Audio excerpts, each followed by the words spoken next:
Until now, may connection pa rin daw sa ex-jowa. Oo, may connection pa rin sa ex-jowa. Yan ang nadiskubre ni Ronald sa misis niyang si Dolly. Matapos niya po kasi makita na magkausap pa rin yung mag-ex sa social media. Pero itong si Dolly, ipinipilit na kumustahan lang naman ang pag-uusap niya with her ex-jowa. Yun lang. Kaso nga, nakita kahit gustong-gusto nang ipablock ni Ronald online ang ex-jowa ni Dolly, ay wala raw ito magawa dahil wala naman daw mali siya ang mga akusasyon nitong si Ronald na present jowa naman ni Dolly. Kaya kausapin na natin mula sa probinsya ng Rizal. 27 years old si Dolly. Dolly, magandang tanghali sa'yo. Magandang tanghali po, Kuya Poy. Okay, Dolly. Ito bang si Ronald ay boyfriend mo ngayon, asawa, papaano? Ka-live-in po, Kuya Poy. Live-in partner for how long na? 5 years po. Matagal na ha? Tagal na. Oo, tapos itong ex mo ay kailan niya na diskubre na ka-message mo pa? Sabi mo ha, kakumustahan mo pa. Actually, recently lang din niya po na-find out. Pero nagkaka-chat naman po kami before sa Facebook. Pero as in, wala po talaga siyang mali siya. Kamustahan lang as normal po na magkaibigan. Sige, ano ba yung mga nabasang anong nilalaman o nabasang conversation nitong present live-in partner mo na si Ronald doon sa ex mo? Nangangamusta lang naman siya, Kuya Poy, kung kamusta ako ngayon, kung saan ako nagtatrabaho. Ganun lang naman yung conversation namin. Ganun lang. At kailan pa, bukod dito sa nadiskubre ni Ronald, kailan yung huli nyo namang conversation? Kailan pa? Mga siguro, Kuya Poy, mga 1 month ago. 1 month ago. 1 month ago, marami bang mga nagbago na? Iba na ba ang trabaho mo a month ago kaysa recently na na kinalalagyan mo ngayon at may trabaho ka? Ganyan? Hindi naman po. Hindi naman. So, bakit mangungumusta ng ganong inaalam ko lang kasi kung kumustahan lang, I mean, out of the blue, meron talaga tayong mga kaibigan o kahit nga mga ex na, "Uy, kumusta ka na?" Ayan. Pero ang susunod na text niya, yung talagang pangungumusta lang, okay ka naman pala. Siguro hindi naman 1 buwan lang ang pagitan. Mas matagal pa doon. Okay? O kahit ako, ganyan ako sa, meron naman din tayong ilang mga naging ex noon, pero kumbaga, kung wala naman talagang nangyayari, hindi siya madalas. Kasi masasabi ko, medyo madalas pa rin nga, yung in a month's time o sa loob lang ng 1 buwan, nangungumusta ulit. Ganun pa rin naman kalagayan ko nung last month, ganun pa rin ako ngayon. 'Di ba? Apa. O bukod doon, meron pa nauna, baka naman monthly o baka weekly ang mga conversation ninyo. Sabi mo, hindi ba nasasagot yung mga tanong niya o paulit-ulit lang yung tanong? Ulit-ulit lang naman, Kuya Poy. As in, kamustahan lang talaga. Kamusta? Okay. Pero wala talaga mali siya. Meron na rin ba Wala siyang po pamilya? talaga. Sa ngayon po, may ka-live-in rin po siya. Sino raw mas maganda sa inyo nung ka-live-in niya? Ha? Sino raw mas maganda sa inyo? Hindi ko po alam. Hindi tinanong. Ba't kinilig ka? Ha? Look, Ba't kinilig ka? Pero napag-usapan niyo ba? tumatawa lang, pero Okay. walang kilig. Walang kilig. Kasi hindi, tinatanong ko, baka naman kasi na-share niya rin sa'yo na, alam mo, Dali, mas maganda ka pa rin kaysa rito sa kasama ko ngayon, namimiss kita. Hindi Yung mga naman ganyan. po ganun. Hindi pa. Ay, hindi na. Hindi naman. Hindi po. Hindi Hindi naman. po ganun. Oo. Pero doon sa request nitong live-in partner mo na si Ronald, mapagbibigyan mo ba yon na i-block na? Or kung hindi man i-block, baka pwedeng wag mo na munang pansinin. Yes naman po, Kuya Poy. Nag-usap na rin po kami ni Ronald.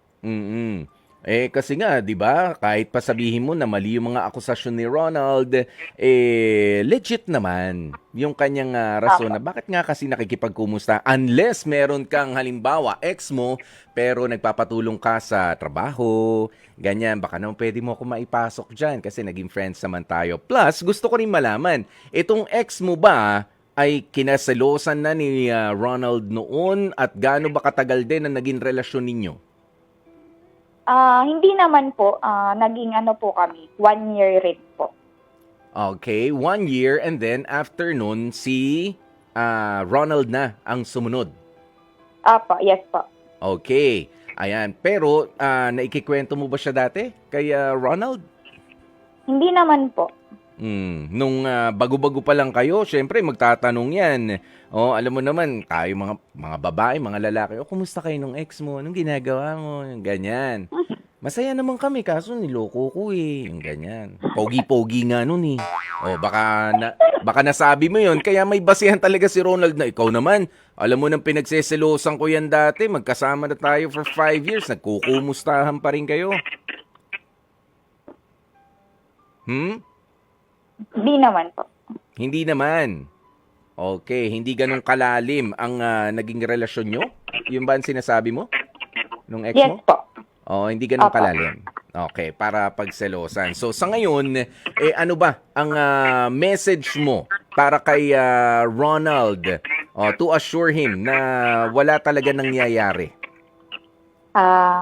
To Ronald po, napag-usapan naman natin na to na kung mag-text man siya ay hindi ko na siya i-entertain at naka-block na rin naman po yung number niya sa akin. Tapos sa Messenger po, in-unfriend ko na rin po siya at blinak para wala na pong hindi na po magselo si Ronald. Yan. So maluwag naman ba sa loob mo yung ginawa mong yan? Kasi pwede namang hindi. Pwede namang sabihin mo rin doon sa ex mo na, alam mo, wag ka na muna mangumusta. Nagsiselos yung yung live-in partner ko. Tapos ipakita mo sa ganyan. Hindi mo rin, Hindi naman po. hindi mo na Bukal ginawang naman po option sa yun? puso ko, Kuya Poy. Hindi na nagpumilit? Hindi po. Hindi na. Okay, para i-appease mo na itong si Yes, po. Ronald, 'di ba? Mas mahalaga na may peace of mind yung partner mo kaysa naman sa pinipilit mo. Friends nga lang kami, friends lang kami. Nai-stress na yung yung ibang hilig sa ganyan, no? Friends lang talaga kami. Pero hindi nyo ba nakikita? Nai-stress na yung yung kapartner nyo. Tama? 'Di ba, Dali? Nai-stress na nga, hindi nga siya Hindi nga siya, Ito hindi na payapa po, ang tinigil isip. na. Ano no? Tinigil na.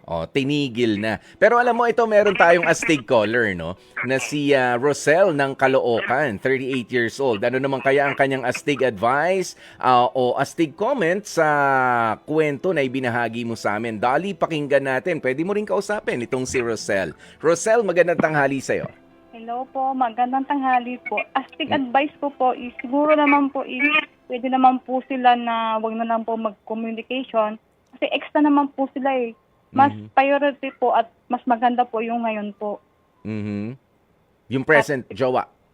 Opo, siguro bilang pagrespeto po sa asawa niya, kung masaya naman po sila ngayon, okay na lang po yun. At least wag niya naintindihin yung ex niya po. Iyon. Kumbaga.